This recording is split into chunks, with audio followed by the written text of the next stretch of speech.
さつき、そうか、さすが東先生。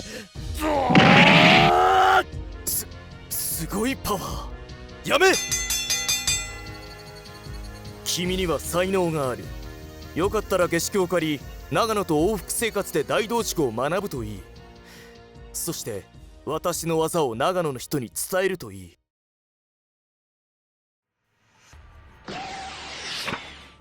芦原に東に、芦原の弟子石井とかいうのも全く勝手なことをしてくれます。ふらそら、極真を離れ顔面金的解禁の新しい空手競技選手権を開催した。私の人生も短い。自分の可能性をかけてみたかったのだ。ブレイクブレイク。膠着後の技術だってあるのに。たかし、試合お疲れ様。たかしじゃなくて東先生。たかしの持ってる長野の空手研究会、そのまま大道塾の支部にしないか。先生。1980X 年。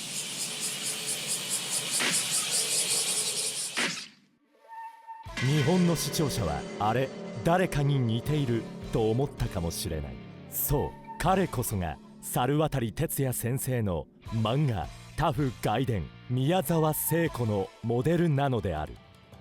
東先生から長野支部を任されるようになった。リアルファイトを求めて行き着いた大道塾北斗旗。この競技は非常にリアルファイトだ。楽しい。ただ一つ、現状の北斗旗ルールでは学べない技術がある。膠着しちゃいましたね。一回離れましょうか。いや、分けずにそのまま続けてください。でも現状の大道塾のルールでは分けるタイミングですよ。それにこんな状況からどうやって攻撃に持ってくんですか。肘使って太ももの内側から股を割ってみてください。隙間ができた。これなら攻撃に回れる。例えば今朝固めなんかもここまで決まれば膠着状態に思えるかもしれないじゃないですか。でも外せるんですよね。こうやって足をかけて背中側から引っこ抜く。相手がこの抜け方を知っていたら、こうやった足を取られまいと追っかけっこになります。すると相手の重心はまとまるのでひっくり返す。ストリートファイトの経験上、リアルファイトは高確率で膠着します。リアルファイトには審判はいないでしょう。いくら膠着しようとも自ら膠着解除して攻撃に転じなくてはなりません。我々はもっと膠着後の技術を練っていきましょう。1990X 年、日本格闘技界は総合格闘技とグレイシー柔術の炎に包まれた。高田は負け、船木も負け、格闘家は死滅したかと思われた。だが小沢隆は死滅していなかった。90年代に入ってから格闘技ファンの界隈でプロレスラーが何でもありで戦ったらどうなるかという興味が盛んな気がするが、うちの同情生は普通の体のただの田舎の人だが、何でもありルールなら鍛えられたプロレスラーに勝ってしまうんじゃないか。なぜかというと、プロレスラーたちは膠着後の技術を知らない。これはヒクソン・グレイシー。私たちの格闘スタイルとそっくりだ。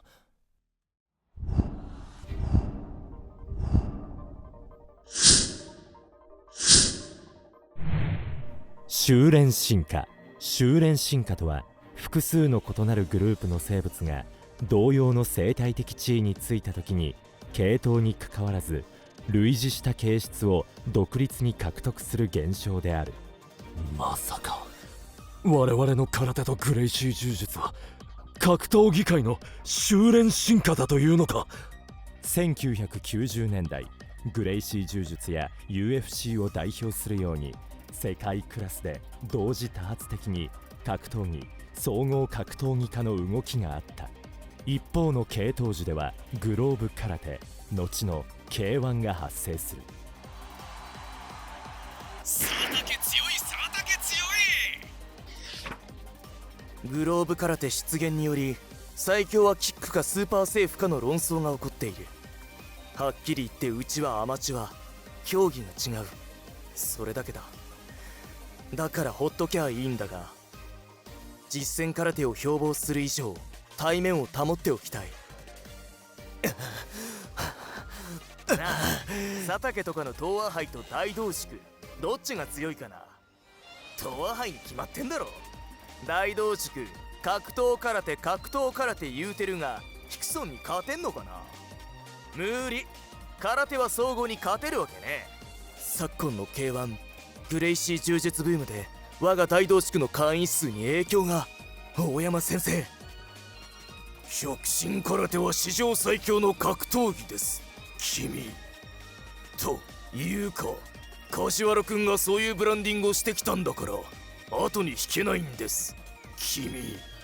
そしてしまいにはこれ、グレイシー柔術はまるで黒船。なぜ空手はアマチュア競技なのに実戦がどうとか言い出してしまったんだろう。梶原一騎のせいか。メディアで膨らむ素人たちの妄想、ほっときゃいいんだが対面は保ちたい。それは同情生獲得につながるからだ。うちのプロ工業ウォーズでも総合の試合を組もう。小沢隆君の長野支部は生徒に総合格闘技っぽい練習をさせていた。隆に相談しよう。私だ。東先生。相談があるんだが、昨今の総合格闘技ブームに対抗するためにうちの工業でも総合の試合を組みたいんだ。本部から選手を出してもいいが小沢君のところは総合っぽい練習してて適任かなって。別にアマチュアなんだから対抗する必要ないのに。そりゃ膠着後の技術を練ってきた我々は総合に対応できる。だからってこの人たちは青少年育成のために空手を教えてきた田舎の普通の人だ。だが勝ってしまうだろう。女ボブサップが強すぎる。女ボブサップ石原美和子。この度はウォーズを盛り上げてくださりありがとうございました。私の東先生。いやー、この前のウォースは選手を3人も出してくれてありがとう。いえいえ。とりあえずこれで対面は保ってた。空手は総合には勝てっこないのに今なら大山先生の気持ちがわかるよ。世論に押されてプロ工業で強さを証明しなきゃならないもどかしさ、別物なんだから争う必要ないのに。実戦格闘技を標榜している以上総合格闘技グレイシー柔術にもそれなりに対抗していかなきゃならない。でももう目的は果たした。これ以上は私の理念と違うから総合からは距離を置く。とにかくオーズの件ではありがとう。では。はい。格闘の現実性に向き合ってこそ武道教育になりうる。だからこそ成立する武道の教育性を守らなければ理念が違うのだから独立しよう。我々は何でもありルールを実践してきた。危険技だけ廃止して着衣 MMA リアルファイト空手ルールを競技化しよう。名前は禅道会、動く禅という意味合いで名付けた。世間の空手は実践空手と言っているのだから私たちのように武道の名誉や格闘と現実に向き合おうとする。それだからこそ成立する武道空手の教育性を大切にする同志もいるに違いない。禅道会ってなんだ？大同塾みたいなもんだろ。追従する団体はなかった。はみ出しの中のはみ出しだ。孤独だ。孤独の中リアルファイトを追い求めるたかしに福音が届く。シンクロニシティ、意味のある偶然はある。世界で同時多発的に格闘技 MMA ブームは起きていた。禅道会っていう着衣 MMA の団体があるって本当か？やってみたい。世界にこの競技を広めていこう。世界中の武道の本質を求める人から受け入れられた。世界中に同志ができた。着衣 MMA の開祖小沢隆。時系列は現代に戻る。あっちで代表の3位会やってる。着衣 MMA リアルファイト空手の生みの親だ。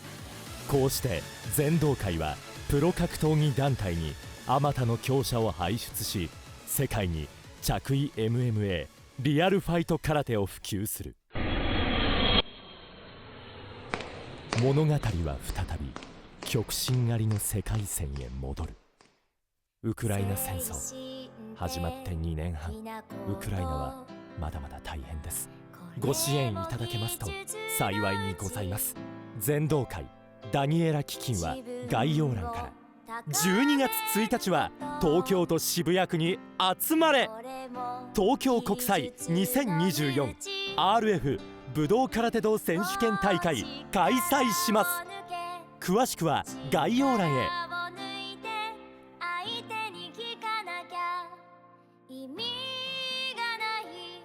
わかるわかるかな。なめてんのなめてない俺が本気できると言ったら本気で蹴らないと。なめてないなめてんだろ俺が本気で蹴れと言ったら本気で蹴らないと。ぶち殺すぞこの野郎。ぶち殺すぞこの野郎。